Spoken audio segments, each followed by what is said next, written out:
말씀 보겠습니다. 마태복음 5장 21절에서 28절까지입니다. 48절까지인데 28절까지만 보겠습니다. 옛사람에게 말한 바 살인하지 말라. 누구든지 살인하면 심판을 받게 되리라 하였다는 것을 너희가 들었으나 나는 너희에게 이르노니 형제에게 노하는 자마다 심판을 받게 되고 형제를 대하여 나가라는 자는 공회에 잡혀가게 되고 미련한 놈이라 하는 자는 지옥불에 들어가게 되리라. 그러므로 예물을 제단에 드리려다가 거기서 내 형제에게 원망들을 만한 일이 있는 것이 생각나거든 예물을 제단 앞에 두고 먼저 가서 형제와 화목하고 그 후에 와서 예물을 드리라.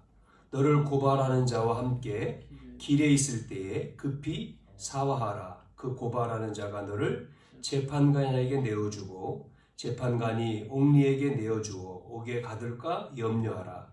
진실로 내게 이르노니 내가 한 푼이라도 남김없이 다 갚기 전에는 결코 거기서 나오지 못하리라. 아멘.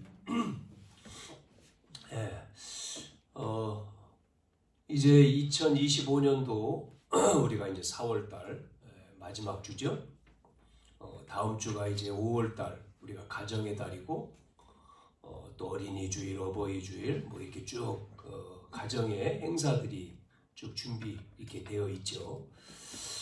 많은 사람들이 신앙생활을 하면서 갈등과 고민이 있다는 겁니다.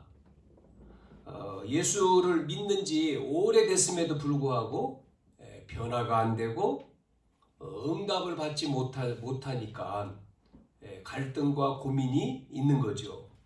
즉 하나님이 살아 계심을 체험해야 되는데 체험하지를 못해서 그러고 신앙생활을 하나님을 누리고 체험하는 그 신앙생활이 되지 못하기 때문에 결국은 자기의 기준, 내 틀에 이제 갇혀 있는 거죠. 그러니까 변화가 될 수가 없잖아요. 많은 사람들이 내 기준, 또 내 틀, 내 생각, 내 경험, 내 주장으로 그러니까 자기 것으로 살다가 보니까 변화가 안 일어나고 변화가 안 일어나니까 응답이 없고 응답이 없으니까 이제 갈등을 하는 거고 고민을 하는 겁니다. 오늘 하나님은 우리 눈에 보이지 않지만 살아서 지금도 함께 하십니다. 보이는 것은 우상이라고 했잖아요. 보이지 않지만 하나님은 살아서 지금도 예배에 시공간을 초월하시고 보좌에도 계시지만 우리 안에 또 함께 하시는 줄로 믿습니다. 우리가 가는 현장에도 주님은 함께 하시고요. 모든 곳에 함께 하신다 그랬잖아요. 그런데 보이지는 않습니다. 보이지 않아요. 보이는 것은 우상이라니까요. 하나님이 아닙니다. 보이지 않는 하나님을 우리가 믿어야 되고 체험해야 되는데 그게 보이지 않기 때문에요. 불가능한 것으로. 그래서 하나님이 우리에게 뭐를 주셨느냐면 말씀을 주신 거예요. 말씀. 그래서 성경 말씀을 주신 것이죠. 그래서 하나님이 말씀을 주셔서 그 언약을 우리에게 주셔가지고 하나님의 말씀을 뭐 하는 거죠? 이루신다니까요. 언약을 이루고 성취하고 완성하시는 그 하나님이 어떤 하나님이죠? 살아계신 하나님. 여호와 하나님이라고 하는 겁니다. 그래서 여호와 하나님이 66권의 말씀을 주셨습니다. 그런데 이 말씀에 보니까 흐름이 있다니까요. 흐름. 말씀이 흘러간단 말이에요. 말씀. 복음에도 흐름이 있다. 흐름이 있죠. 그 흐름 속으로 들어가야 되고 전도도 마찬가지죠. 주님이 전도에 대한 말씀을 주셨는데 흐름 속으로 그리고 전도를 하는데 제자가 있어요. 그 제자의 흐름 속으로 우리가 이제 선교한다 그럴 때 선교도 마찬가지. 선교의 흐름, 렘넌트의 흐름 속으로 흘러가는 거니까 들어가야 된다. 그러면 우리가 응답을 받아야 되는데 성경을 우리가 아는 것도 중요합니다만은 응답을 받기 위해서는 흐름 속으로 들어가야 응답받는다는 거예요. 흐름 속으로. 우리가 뭐 되느냐 안 되느냐 그거 상관없이 흘러가잖아요. 그러니까 2004년, 2005년, 25년, 2024년, 2020 이렇게 시간이 바뀌잖아요. 흘러가잖아요. 21세기 전과 21세기 확 다르지 않습니까? 우리가 이렇게 흘러가 변화가 되죠. 그런 것처럼 우리가 흐름 속으로 말씀의 흐름 속으로 그러면 우리에게 뭐가 오죠? 어느 날 그 속에 들어가면 응답이 오는 거죠. 말씀이 체험되어지고 변화가 되어지면 내 생각이 바뀌어요. 변화가 되기 때문에 내 생각, 내 기준이 바뀌고 어디로 되죠? 언약의 말씀대로 내 생각과 내 수준과 기준이 아니고 언약 말씀대로 되는 거거든요. 말씀대로. 자, 그래서 지난 시간에 유대인들이 오해했다 그런 말씀 우리가 드렸죠. 17절에서 20절까지의 내용이었잖아요. 오늘 21절부터 봤는데 유대인들은 뭐를 오해했죠? 두 가지를 오해했다고 얘기했잖아요. 유대인들이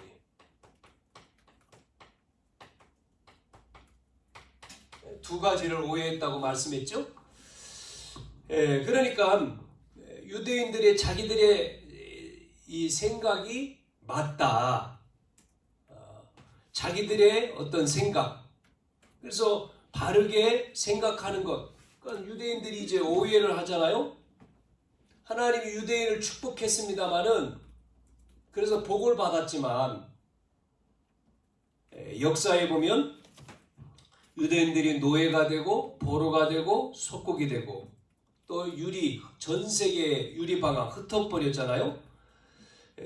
오늘 유대인이 17절 말씀에 뭐라고 말하냐면 내가 율법이나 선지자를 폐하러 온 줄로. 유대인들은 예수님을 폐하러 왔다고 말하잖아요. 그러니까 율법을 폐하러 온 폐기론자. 그런데 뭐라고 얘기하냐면 내가 율법이나 선지자를 폐하러 온 줄로 생각하지 마라. 폐하러 온 것이 아니고 완전하게 하려 합니다. 그러니까 오해한 겁니다. 뭐를 오해했다고요? 율법이요. 율법에 대해서 오해를 한 겁니다. 율법이는 하나님 말씀이잖아요. 하나님 말씀인데 하나님의 이 말씀이죠. 이 하나님의 말씀을 유대인들이 이 이스라엘이 역사에 보니까 뭐 있습니까? 지키지 못해서.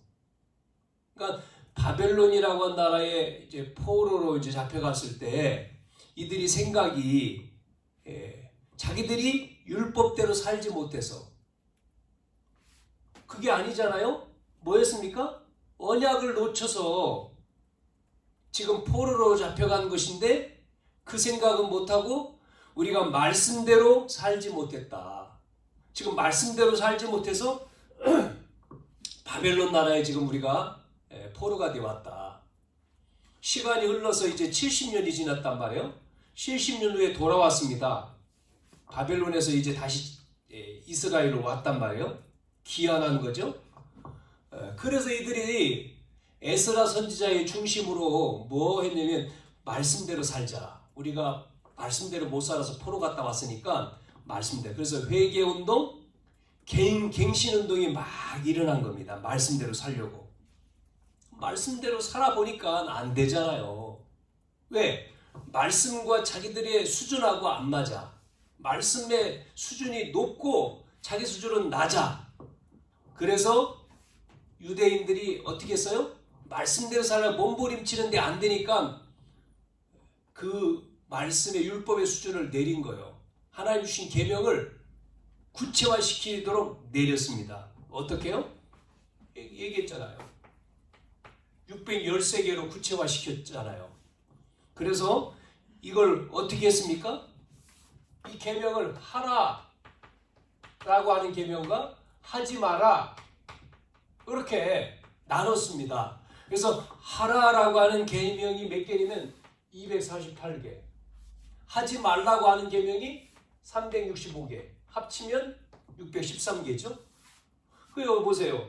하지 마라가 360, 그러니까 매일 하나씩 하지 마라. 그러니까 매일 해도 하나씩이잖아요. 1년 365일이니까 하지 말라는 것 더 많이 있지만 하지 말라. 이렇게 결국은요 유대인이요 망한 것이 이 말씀을 지키지 못한 것이 아니고 언약을 놓쳤다고 하는 것을 또 몰라. 에? 계속해서 뭐하죠? 언약 놓친 거하고 말씀대로 살지 못하고 틀이 다르잖아요, 이게.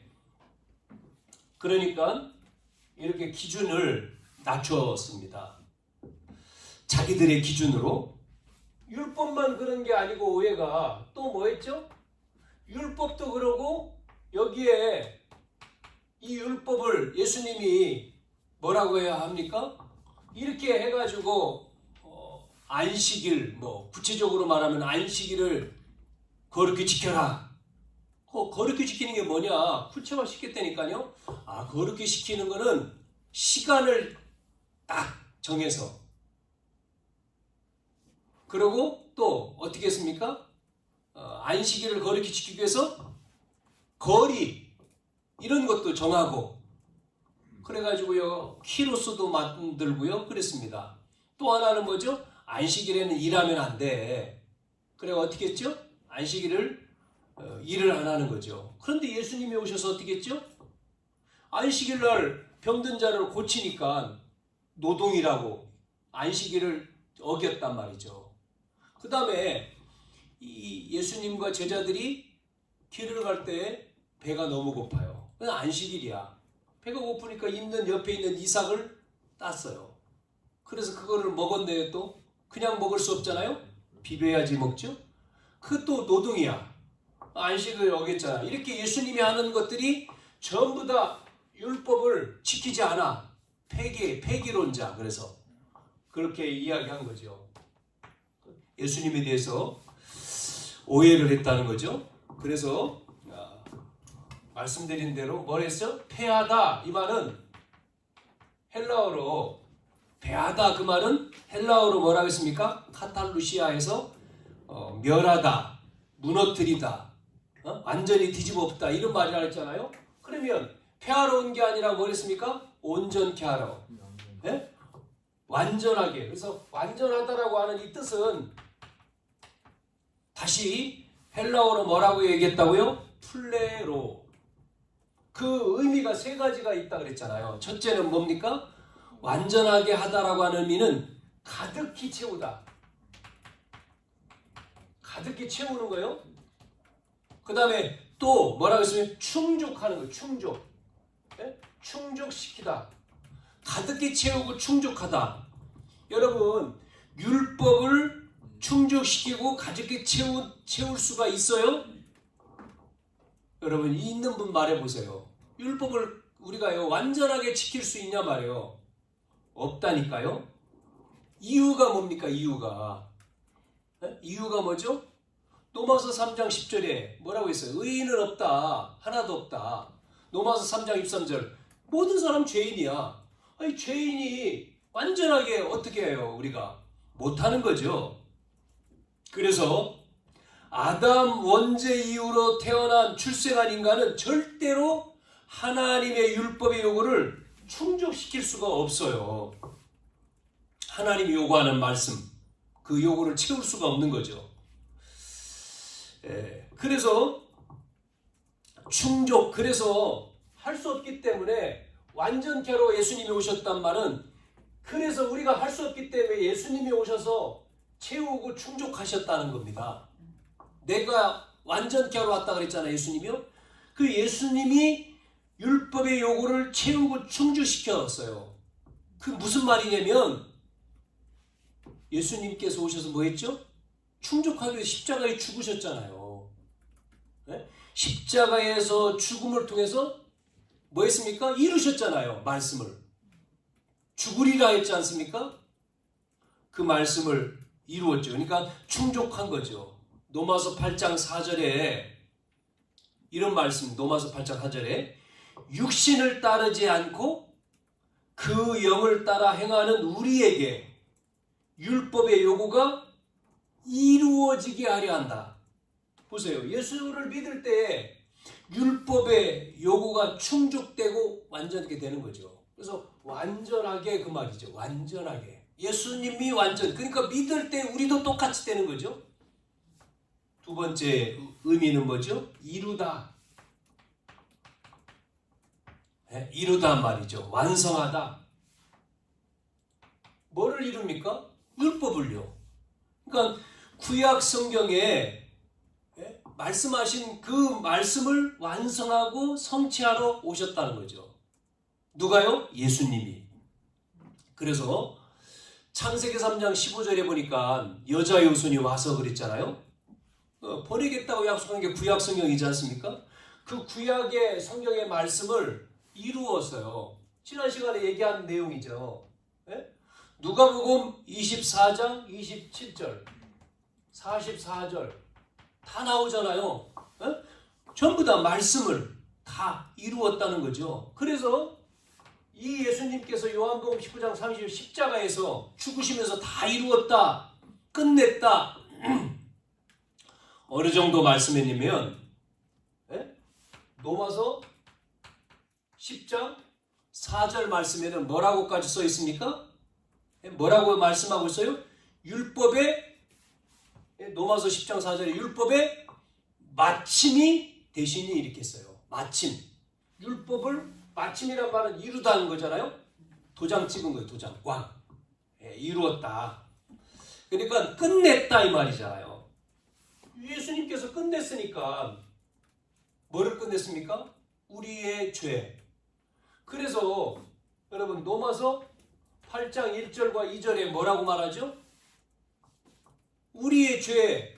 그래서 8장 1절과 2절에 죄와 사망의 법에서 우리를 생명의 성령의 법이 뭐 했다고 했습니까? 그래서 이루었기 때문에 우리는 해방되는 거잖아요. 해방되죠. 해방. 예수님께서 모든 문제와 사망을 끝냈어요. 완성했죠. 그래서 이루어 완성시켰습니다. 이거를 세 번째는 뭐라고 했습니까? 재확인하다 이런 뜻이라고 했잖아요. 재확인하다. 다시 말씀드리면 하나님이 주신 원래의 율법 말씀을 어떻게 했다고요? 예수님이 완성한 겁니다. 그거를 확인하는 거죠. 그래서 오늘 이 마태복음 5장 18절에도 천지가 없어지기 전에 율법의 1.1획도 결코 없어지지 아니하고 이룬다 그랬잖아요. 다 이루리라. 다 이룬다. 자, 유대인의 실수는 뭐냐면 뭐예요? 유대인의 실수는 원래의 율법은 완전한데 그거를 자기의 수준으로 끌어내렸단 말이에요. 주님은 다 이루신다고 했잖아요. 그러니까 이 수준을 끌어내렸단 말이죠. 여러분, 바리새인들과 서기관들 이 사람들이 율법대로 살려고 얼마나 발버둥쳐요. 그것도 높아요. 그 기준이요. 굉장히 높은 겁니다. 수준이 얼마나 높습니까? 그렇잖아요. 지키려고. 그래서 막 613가지까지 만들어가지고 구체적으로 지키려고 몸부림친 거잖아요. 말씀대로 산다는 나쁜 거는 아니죠. 의미가. 자, 그런데 되냐고요 이게요. 할 수 있습니까 이렇게? 하나씩 하나씩요? 안 돼요. 지킬 수가 없는 거죠. 자, 그래서 이거를 재확인시키면서 세 번째 뭐라고 말씀했느냐면 예수님이 뭐라고 얘기했습니까? 요거가 나오죠. 예수님의 요거. 그게 20절입니다. 뭐라고 얘기했어요? 내가 너에게 이르노니 너희 의가 서기관과 바리새인보다 더 낮지 못한단 말은 낮는 게 아니라 더 높지 못하면 그 말이죠. 결코 어디에 못 들어가요? 천국에 들어가지 못한다 그러잖아요. 아니 바리새인의 수준도 높은데 예수님이 요구하는 의가 그거보다 더 높다는 거잖아요. 높지 못하면 어디 못 들어가요? 천국에. 그러면은 어떻게 되겠어요? 구원받지 못한다는 얘기죠. 네? 그렇지 않습니까? 그럼 우리가 지옥 가야 되느냐? 여기서 그 말을 하는 게 아니죠. 그러면 예수님이 요구하는 율법의 수준을 한번 봐야 되겠죠. 그래서 두 번째, 오늘 예수님이 요구하는 율법의 수준, 그게 뭡니까? 여러분 오늘 말씀을 어려운 말씀이 될 수 있습니다만 2번이 제목이 되죠. 그래서 예수님이 지금 뭐 했죠? 율법을 어떻게 하죠? 복음으로 적용하는 거죠. 적용. 이렇게 되는 거죠. 오늘 그 21절부터 6가지가 쫙 나오죠. 내용들이. 그러면 보세요. 첫 번째. 뭐에 대해서 얘기하죠? 21절부터 우리가 26절까지 내용에 살인입니다. 살인. 살인에 대한 법이 나왔잖아요. 그러면서 앞에 21절 옛 사람에게 말한 바, 옛 사람이란 말은 옛 계명, 십계명을 얘기하는 거잖아요. 그죠? 계명에 대해서. 뭐라고요? 바리새인들은 뭐라고 얘기했습니까? 살인하지 마라. 누구든지 살인하면 심판받게 된다. 그러니까 사람 죽이지 마라. 안 죽이면 되는 거예요. 바리새인들이 생각하고 그럼 사람 안 죽이면 되네? 그렇게 얘기했잖아요. 그것이 너희 의다. 그런데 예수님은 뭐라고 얘기합니까? 그 뒤에 뭐라고 얘기합니까? 예수님이 22절에 이렇게 말했죠. 나는 너희에게 이르노니 사람을 안 죽인 것만이 살인이 아니다. 그러면서 뭐라고 얘기해요? 형제에게 노하는 자.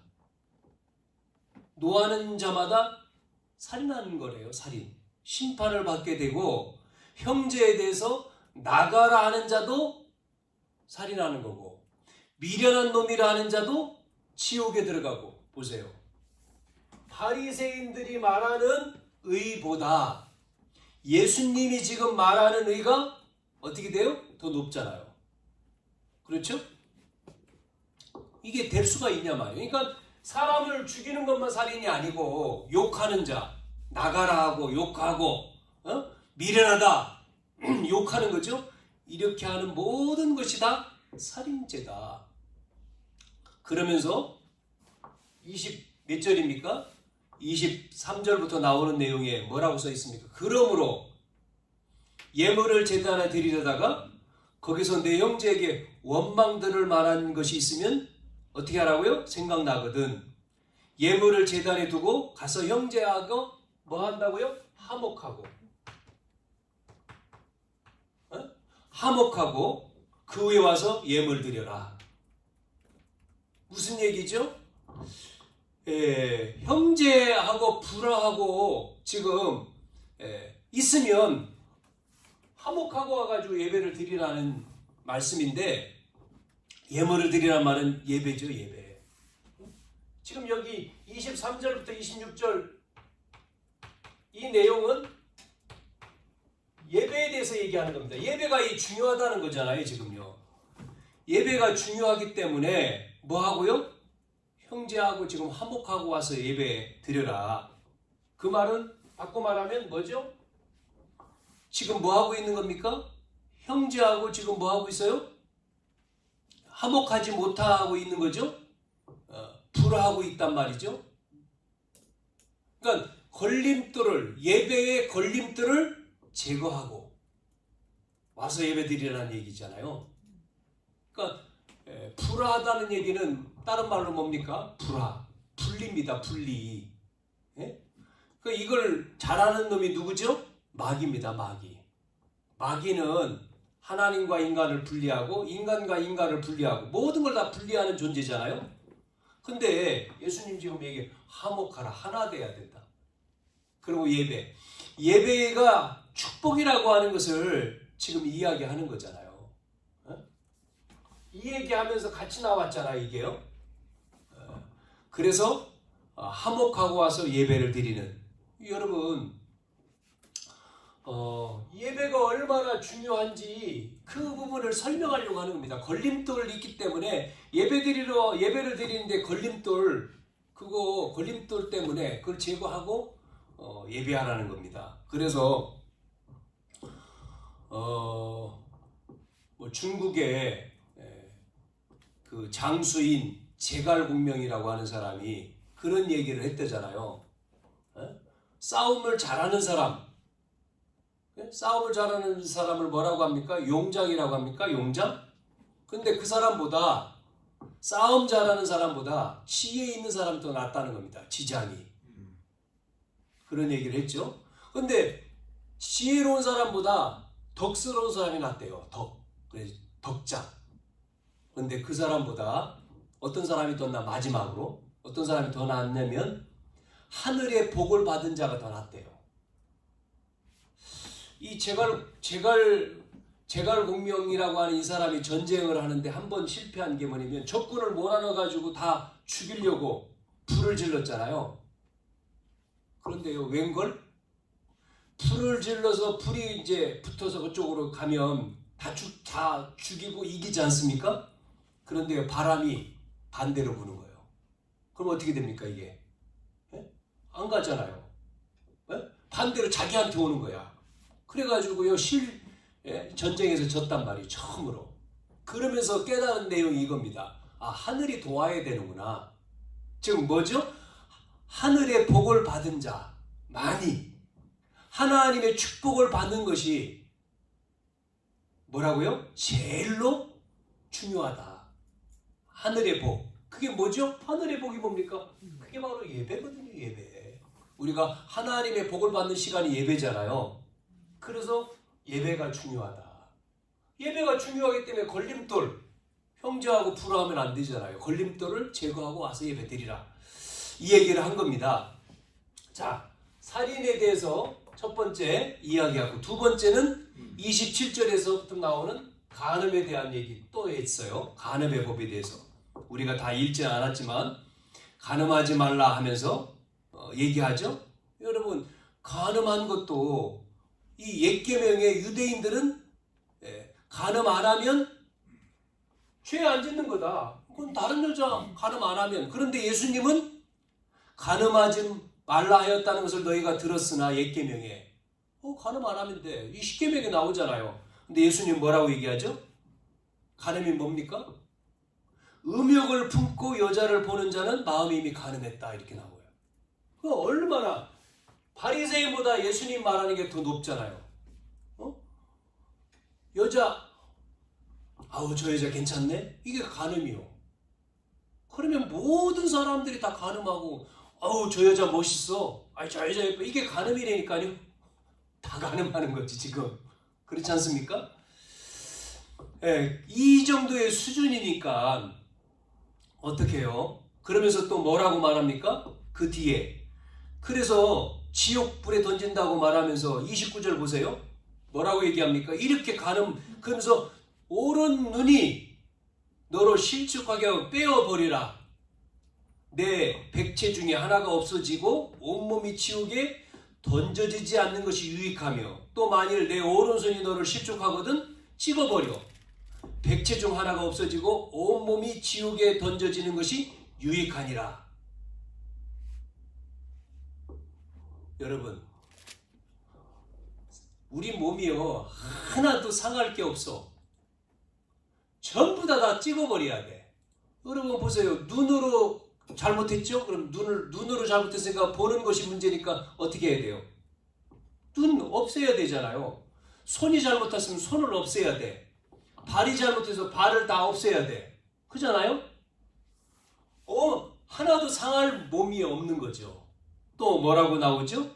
이혼에 대해서 그 뒤에 또 나오잖아요. 이혼. 네? 몇 절이죠? 31절. 또 일렀을 때 누구든지 아내를 버리려거든 뭐를 줘요? 이혼 증서를 주게. 이혼 증서. 네. 그 말은 뭐죠? 합당한 근거가 있어야지만 이혼한다는 거죠. 예? 합당한 근거. 없으면 안. 이혼 증서를 준다는 얘기는 합당한 근거가 있을 때 이혼 증서를 주는 거 아닙니까? 왜냐면 그 사람을 또 새로운 생활을 할 수 있도록 만들어주는 거죠. 그런데 유대인들은 요걸 또 역이용을 해서 어떻게 했습니까? 여자가 마음에 안 들면 그것을 틈을 잡아가지고 컴을 잡아서 뭐예요? 이혼해버리는 겁니다. 그래가지고 또 결혼하고 이렇게 이 법을 이용을 했다니까요. 오늘 32절 나는 너에게 이르는 누구든지 음행한 이유 없이 아내를 버리면 이는 그로 간음하게 함이요 또 누구든지 버림받은 여자에게 장가든 자도 간음합니다. 결국은 무슨 얘기죠? 이혼하지 말라는 얘기죠. 이게 그렇지 않습니까 지금? 예? 음행한 연고 없이 아내를 버리지 말라. 그러니까 확실한 증거 있을 때에 이혼이 된다. 그 말이지 하라는 얘기가 아니잖아요. 자, 또 나옵니다. 뭐라고 했습니까? 33절 옛사람에게 하면서 맹세에 대해서도 맹세하지 마라. 맹세에 대한 법을 또 얘기합니다. 유대인들이 이걸 참 잘하잖아요. 맹세. 하늘에다 맹세하고 땅을 가지고 뭐 맹세하잖아요. 쭉 나오죠. 하늘로도 하지 말고 또 땅에서도 맹세하지 말고 예루살렘으로도 하지 말고 그러면서 또 뭐라고 합니까? 머리로도 맹세하지 마라. 옳다 막 그렇지 않습니까? 맹세에 대한 부분도 이야기하고요. 다섯 번째 뭐에 대해서 얘기하냐면 보복입니다. 악한 자를 대적하지 마라. 보복이죠. 이 보복에 대한 법에 대해서 또 얘기합니다. 38절에서 42절에 그러면서 나오는 내용이 뭐에 대해서 눈은 눈으로 이는 이로 갚으라. 이 근동지역에서 이 법이 있는데 이 법이 뭐라고 해요? 동해보복법이에요. 동해보복법. 그 말은 뭐죠? 동해보복이란 말은 근동지역, 더운 지역에서의 법인데 해를 끼친 만큼 해를 가하는 법이에요. 눈은 눈으로 이는 이로 갚으라는 얘기잖아요. 네? 자, 그래서 오늘 그 38절부터 42절까지 그러면서 죄를 짓지 말라는 얘기잖아 이게요. 39절에 보니까 나는 너에게 이르노니 악한 자를 대적하지 말라. 누구든지. 근데 예수님은요. 눈은 눈으로 이는 이로 바리새인들의 말인데 예수님은 뭐라고 얘기하냐면 악한 자를 대적하지 말라. 누구든지 내 오른쪽 뺨을 치거든 왼쪽을 대. 또 너를 고발하여 속옷을 가지고자 하는 자는 겉옷도 줘. 속옷 달라는데 겉옷까지 주고요. 또 억지로 오리를 가자고 하는데 심리 동행해. 그러면서 내게 구하는 자마다 주며 내게 꾸고자 하는 자는 거절하지 마라. 완전히 반대로 얘기하지 않습니까? 자, 여섯 번째는 뭐죠? 사랑의 법. 마지막 나오지요. 이제 43절부터 48절까지 내용입니다. 이웃을 사랑하고 내 원수를 미워하라 하였다는 것을 너희가 들었으나 계명에 나오잖아요. 이웃사랑. 나는 너희에게 이르노니 뭐예요? 예수님은 너희 원수를 사랑하며 너희를 박해하는 자를 위해 기도해라. 미워하는 게 아니에요. 원수를 사랑하라는 겁니다. 그리고 너에게 박해하는 자를 기도하라. 그러면서 이같이 하늘에 계신 너희 아버지 아들이 되리니 이는 하나님이 그 해를 악인과 선인에게 비추시며 비를 의로운 자와 불의한 자에게도 내려주심이라. 너희가 너희를 사랑하는 자를 사랑하면 무슨 상이 있으리요? 세리도 이같이 하느니라. 또 너희가 너희 형제에게만 무난하면 남보다 더하는 것이 무엇이냐? 이방인들도 이같이 하느니라. 그러므로 하늘에 계신 너희 아버지의 온전하신 것 같이 너희도 온전하라. 자, 계명에 대해서 법에 대해서 쫙 얘기합니다. 예수님이 말씀하시고자 하는 의미를 알아야 돼요. 지금 6가지 이야기가 쭉 나왔죠? 자, 여러분 다시 보세요. 살인, 예? 형제들에게 욕하라. 여러분 생각해 보세요. 욕하면, 욕하지 않으면 그러면 다 지키는 거냐 말이에요. 또 간음, 이혼에 대해도 마찬가지죠. 여자를 음욕을 품지 않고 여자를 그러면 보지 않으면 된다. 그런 의미냐 말이에요. 의미를. 이혼에 대해도 이유 없이 아내를 버리지 않으면 된다는 말인지, 맹세에 대해서도 이렇게 하늘과 땅과 예루살렘과 머리로 맹세하지 않으면 된단 말이냐. 보복에 대해서도 달라고 하는데 그러면 거절하지 않으면 되느냐. 사랑에 대한 법도 마찬가지입니다. 원수를 사랑하고 너희를 박해하는 자를 기도하면 된다. 그런 말이냐. 의미가요. 아니라는 거예요. 예수님이 절대로 이렇게 율법을 절대로 어떻게 해요? 지킬 수 없다. 그래서 하나님이 요구하신 율법의 수준대로 우리가 지킬 수가 없기 때문에 어떻게 해야 되죠? 여러분, 만일 율법을 지킨다고 해도요, 구원받을 수가 없습니다. 우리가 어떻게 100% 못 지키는데 구원받을 수가 없어요. 지킨다고 해도. 왜냐하면 이미 우리는 원죄를 가지고 있기 때문에 심판에서 빠져나올 수가 없다니까요. 자, 그래서 보세요. 율법을 주신 이유가 뭐죠? 첫째, 율법을 주신 이유가 넘어서 3장 20절에 뭐라고 얘기했습니까? 3장 20절에 율법의 행위로 그의 앞에 의롭다 하심을 얻을 육체가 없다. 그래서 율법을 주신 이유는 뭐죠? 의롭다 하심을 얻을 육체가 없기 때문에 뭡니까? 이 죄를 깨닫게 하기 위한 거예요. 죄. 아, 내가 죄인이구나. 아, 그렇구나.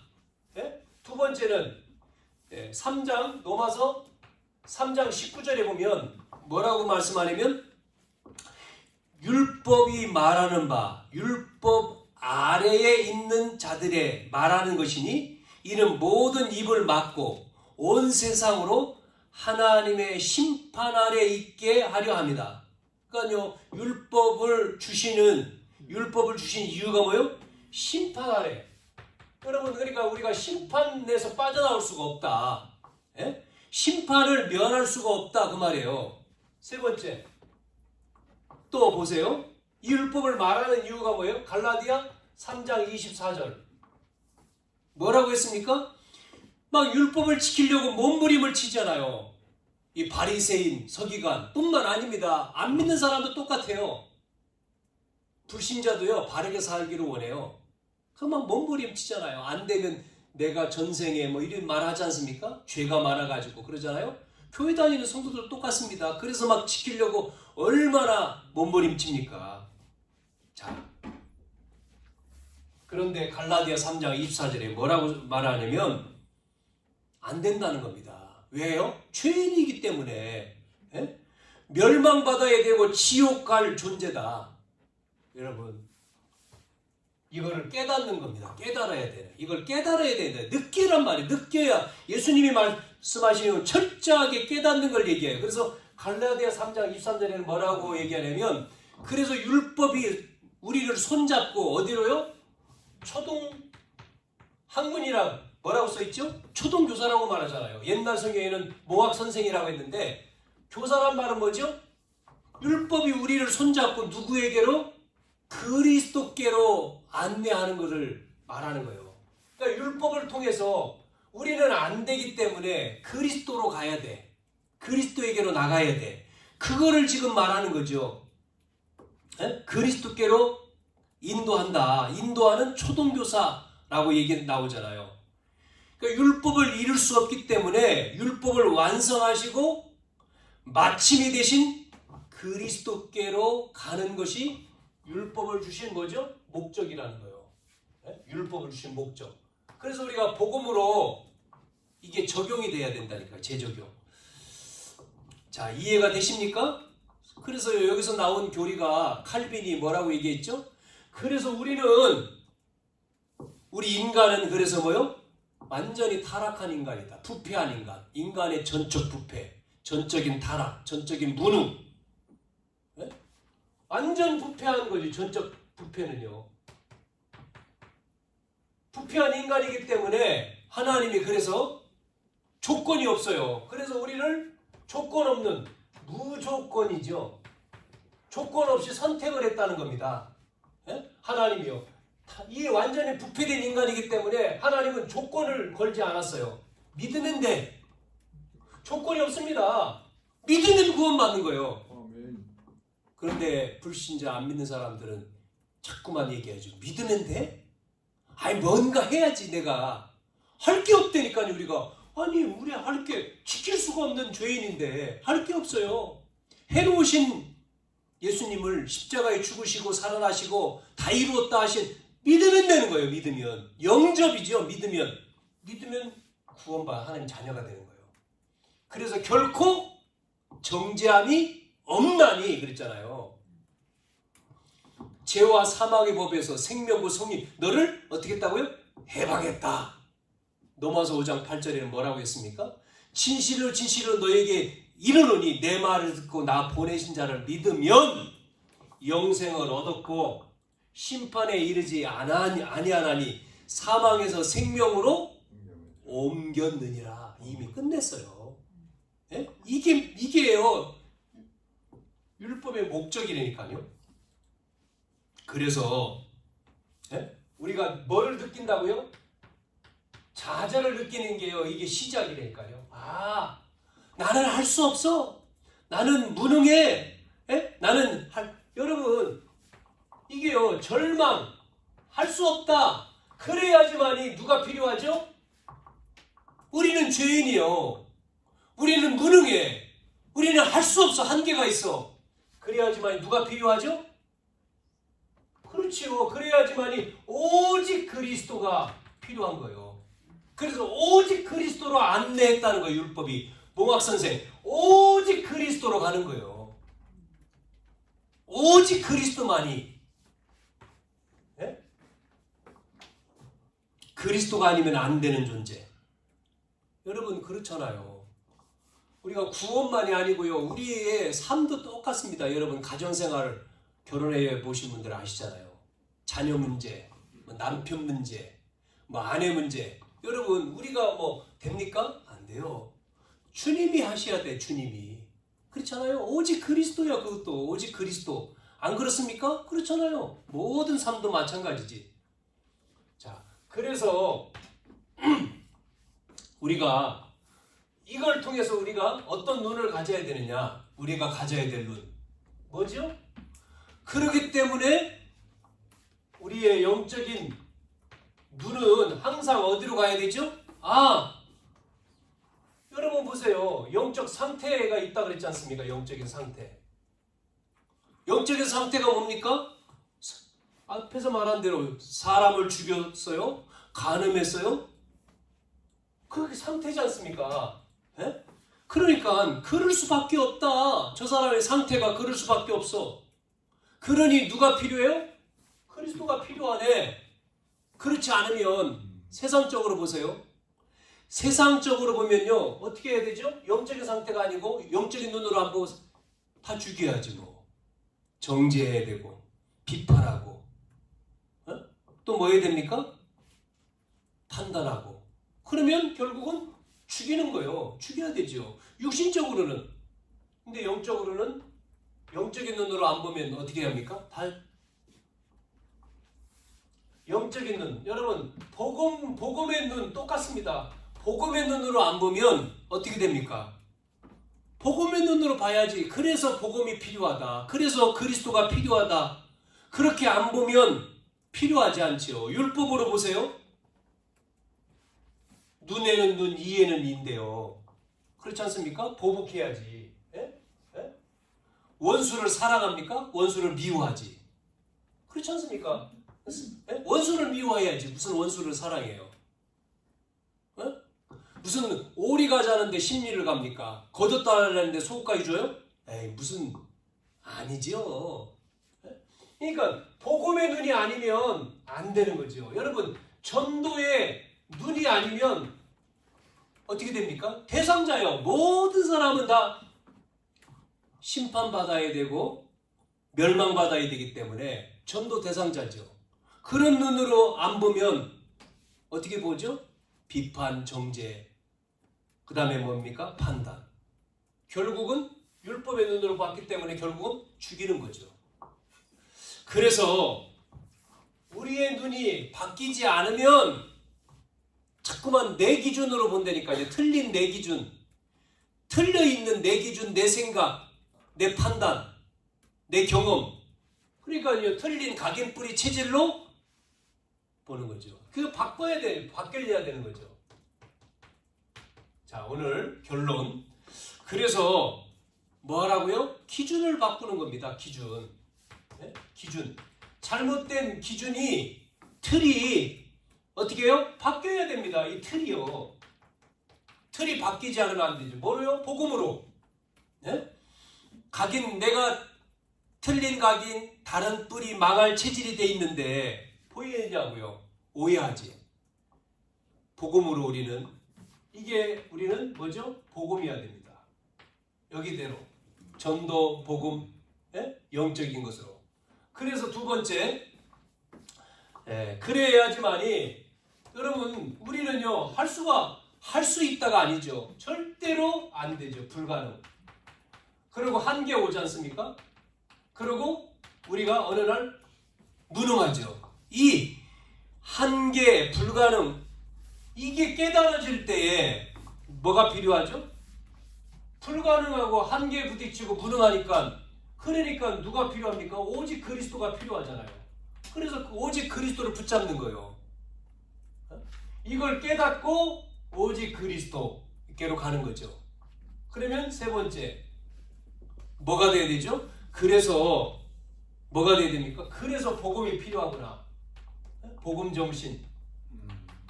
그래서 복음 전하는 거죠. 여기서 전도, 선교 운동이 일어나야 되죠. 그래서 전도 운동, 선교 운동이 일어나야 되는 거예요. 회복돼야 되는 거예요.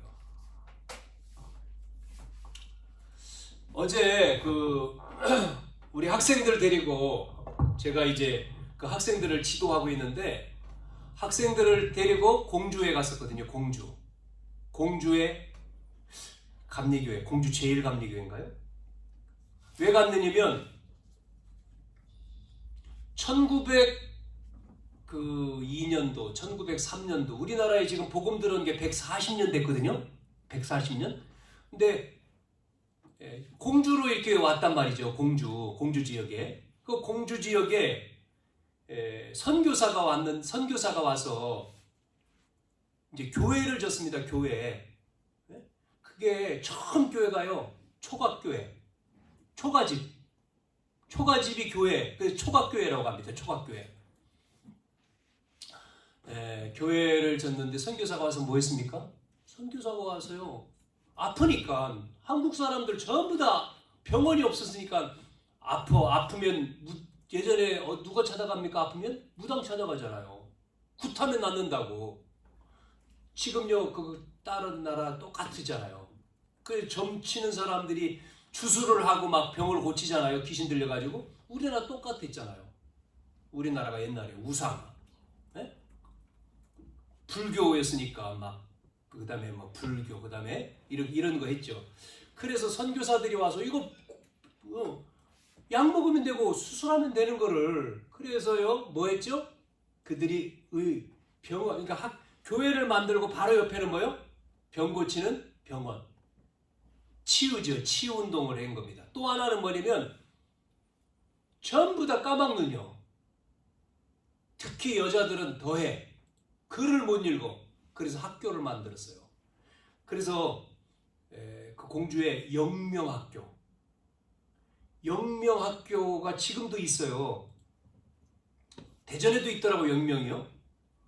거기 출신들이요, 대단한 사람들이 많아요. 유관순 여사도 거기 출신이더라고요. 이화학당 출신이 아니고, 이화학당 그 다음이요. 그런 것들을 쭉 전시해낸 걸 설명을 쭉 하더라고요. 생긴 거, 복음이 들어와, 선교사가 들어와서. 그러면서 그 우리나라가 이제 그 전쟁 때에 우리나라를 도운 장군 이름이 하지 장군이잖아요. 하지. 근데 선교사 누구라고 했는데 선교사가 그 아들을 낳았는데 아들 이름이 그 무슨 선교사인데 이름이 그 한국말로는요 아들이 유광복이야. 광복이. 그래서 이제 그 한국에서 태어났으니까 한국말을 잘할 거 아닙니까? 영어도 하고 외국에 갔다가 오기도 하고. 그런데 뭐 어느 이제 그 인천인가 어디에서 미국 사람이 들어오는데 한국 사람이 미국 사람 환영한다고, 당신들 너무 잘 왔습니다, 환영합니다. 그런데 말이 안 통해가지고 미국 사람은 하려고 하는데 길을 막고 막 뭐라고 하니까 비키라고 영어로 하고 여기는 한국말로 하고 서로 싸우는 게 아니라 환영인데 싸우는 거로 비춰진 거예요. 그때 같이 온 이 광복이라고 하는 이 친구가 들어보니까 싸우는 내용이 환영의 내용이야. 그래서 얘기해 준 거예요. 미국 사람한테도 얘기해 주고 한국 사람도 얘기해 주고. 그런 말이었구나. 여기는 우리 가는데 왜 길을 막고 그러냐. 여기는 환영합니다 하는 얘기고. 그래서 이제 거기에 하지라고 하는 장군이 너 어떻게 한국말을 이렇게 잘하냐 했더니 자기가 한국에 태어났고 우리 아버지는 선교사고 쭉 설명한 거예요. 그러니까 그 장군이 너 그럼 당장 다른 거 하지 말고 내 비서를 하라. 그래가지고 그 장군이 인천 한국에 들어왔을 때 이제 그 비서를 하면서 이 나라에 지금 어수선한 이 전국을 이거를 하기 위해서 똑똑한 사람 50명을 뽑아가지고 나라를 안정을 시켜야 되는데 일을 시켜야 되는데 네가 50명을 뽑아오라는 거죠. 한국에 대해 잘하니까. 그래서 이 유광복이라고 하는 이 사람이 어디 출신이요? 영명학교 출신이잖아요. 기독교인이잖아. 50명 가운데 기독교인이 40명이 들어간 거예요. 나라를 설립하는데 우리나라 건국에 40명이 기독교인. 불교인을 집어넣겠습니까? 천주교인 40명. 그래서 처음 초대 우리나라가 전부 다 나라 할 때 다 기독교인이죠. 그게 그런 배경이 있었던 겁니다. 이걸 보면서 그렇구나. 이 선교, 이 복음 정신, 이 전도 선교가 이렇게 선교사가 우리나라에 들어와서 교회를 세우고 교회를 만들 때 공주에 있는 사람들이 환영을 했겠습니까? 이상한 사람들이 와서 전한다 그랬겠지. 근데 시간이 지나면서 자기들 아픈 병을 고쳐주고 글을 가르쳐주니까 생각이 바뀌는 거지. 그래서 그 초각교에서 이제 교회를 만들고 교회를 세우고 지금까지 보존되는 겁니다. 그래가지고요 그 안에 그 세워져 있는 건물이 90몇 년 됐다고 하더라고요. 보존되어 있고 그렇게 하는 걸 봤는데 여러분 복음 정신 이 전도 선교라고 하는 게 너무나 중요한 거죠. 우리가 이 복음 받고 구원받고.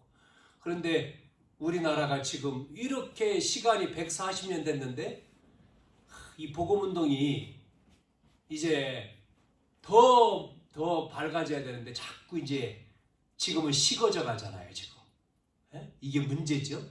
교회가 그렇게 많은데 교회가 이제는 문을 닫고 기도가 꺼져가고 지금 그러잖아요.